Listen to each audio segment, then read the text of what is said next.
ఇగో ఇది hot cake లాంటి వార్త ఇది కూడా. ప్రభుత్వ భూమి ప్రభుత్వానికే ఇచ్చి భూదాన్ భూములు ఇవే.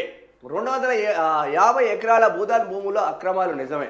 ప్రభుత్వ భూమి ప్రభుత్వానికే ఇచ్చింది. ఇక్కడ ప్రభుత్వ భూమి ప్రభుత్వానికే ఇచ్చి మళ్ళీ ఏం చేసిండ్రు, లబ్ధి పొందిండ్రు. ప్రభుత్వ భూమి మా భూమి మేము ప్రభుత్వానికి ఇస్తున్నట్టు కలరింగ్ ఇచ్చి ఫుల్ పైసలు కమాయించిండ్రు. యజ్ఞ బోర్డుకు పరిహారం చెల్లించాల్సి ఉందన్న అధికారులు. సీఎం ఆదేశాలతో పూర్తయిన విచారణ. రంగారెడ్డి జిల్లా యాచారం మండలం అంటే ఇది ఇబ్రహీంపట్నం నియోజకవర్గం కిందకి వచ్చేది. ప్రజెంట్ మల్రెడ్డి రంగారెడ్డి గారు ఇక్కడ దీనికి ప్రాతినిధ్యం వహిస్తున్నారు ఎమ్మెల్యేగా.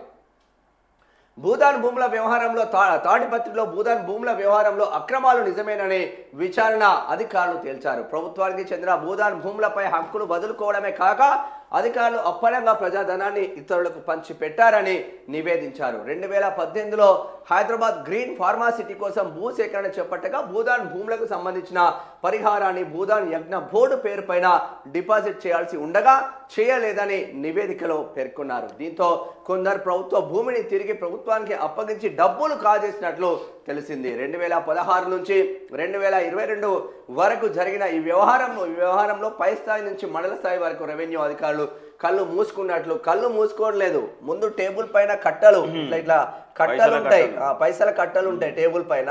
ఇదొక కట్ట ఇదొక కట్ట ఇదొక కట్ట ఇదొక కట్ట ఇదొక కట్ట ఇట్లా టేబుల్ పైన ఉంటాయి. కాబట్టి వీడు ఏం చేస్తాడంటే ఇక కళ్ళు మూసుకుంటాడు. ఇక్కడ కళ్ళు మూసుకొనే పని చేస్తాడు. కళ్ళు మూసుకున్నట్లు స్పష్టమవుతుంది. గత నెల 25న ఈనాడు ప్రధాన సంచికలో భూములు బుక్కి పరిహారం మెక్కి శీర్షికన ఈ భూముల్లో చోటు చేసుకున్న అక్రమాలపై కథనం ప్రచురితమైంది. దీంతో ఈ వ్యవహారంపై సమగ్ర విచారణ నిర్వహించి వాస్తవాలను తన దృష్టికి తీసుకురావాలంటూ 26న ముఖ్యమంత్రి రేవంత్ రెడ్డి రెవెన్యూ శాఖ ముఖ్య కార్యదర్శి లోకేష్ కుమార్ను ఆదేశించిన విషయం తెలిసిందే. ఈ మేరకు ఇబ్రహీంపట్నం ఆర్డీఓతో కలెక్టర్ రంగారెడ్డి కలెక్టర్ నారాయణ రెడ్డి విచారణ చేయించి నివేదికను ప్రభుత్వానికి అందజేసినట్లు నివేదికలో కీలక అంశాలు. తాటిపత్రి సర్వే నెంబర్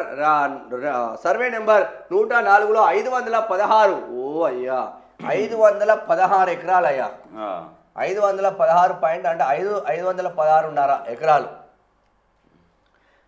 దీనిలో 250 ఎకరాలను 1955లో ఏప్రిల్ 19న దాతలు భూదాన్ యజ్ఞ బోర్డుకు సమర్పించిందంట.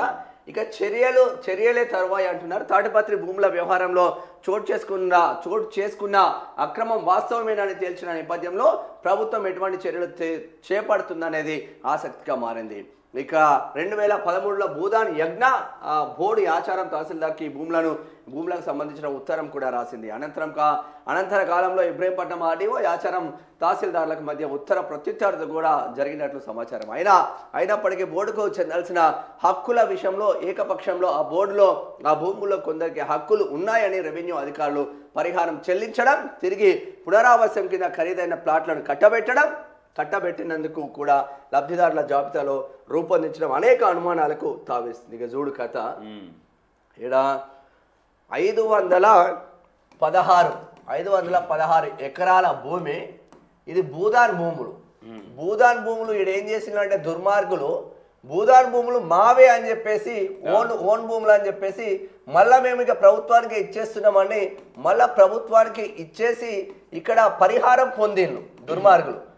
పరిహారం పొందిన తర్వాత ఈ భూములు మేము ప్రభుత్వానికి ఇచ్చేస్తున్నాం కాబట్టి మళ్ళీ మాకు ఎకరానికి ప్లాట్ ఇవ్వాలని చెప్పేసి ప్లాట్లు కూడా తీసుకున్నారు. అంటే అసలు ఈ భూమే ప్రభుత్వానికి అయినా వాడు లోపలేసుకున్నాడు, పరిహారం పొందిండు, మళ్ళీ ప్లాట్లు పొందిండు. మరి ఏం చేస్తామంటే మరి ఇక మాజీ ఎమ్మెల్యే మంచిరెడ్డి కిషన్ రెడ్డిని అడగాలి మనం.